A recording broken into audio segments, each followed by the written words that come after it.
vraiment fait petit à petit en découvrant plein de supports différents. Et plus on apprend, plus on trouve ça intéressant, plus c'est en plus gratifiant, plus on est à l'aise sur les bateaux, plus c'est passionnant.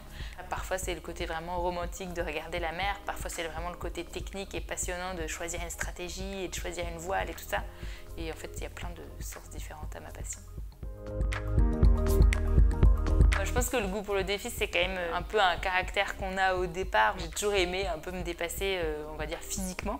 C'est pas forcément le défi sportif qui m'intéresse, mais c'est tout ce qu'il y a à apprendre, que ce soit de l'électronique, de la météo, de la gestion de soi-même quand on est un peu dans l'adversité. C'est la Banque Populaire qui est venue vers moi, j'ai eu cette grande chance-là. C'est le directeur du team, Roland Lucas, qui est venu me contacter fin 2018 pour me parler de ce projet de Vendée Globe. J'ai fini par dire oui à ce grand projet et puis derrière j'ai rencontré toutes les équipes. Je trouve que c'est important de montrer qu'en tant que femme, c'est possible, qu'il ne faut pas se dire « je suis une femme, donc je ne peux pas faire le Vendée Globe ». J'aime beaucoup l'idée que des jeunes femmes, ou plus âgées d'ailleurs, puissent s'identifier à mon parcours en se disant « pourquoi pas moi ». Après, quand on fait ce genre de défi, on le fait en tant que marin, en tant que navigateur. C'est un peu secondaire par rapport à tout l'univers dans lequel on évolue et par rapport aux défis sportifs et humains que ça représente de faire le tour du monde à la voile.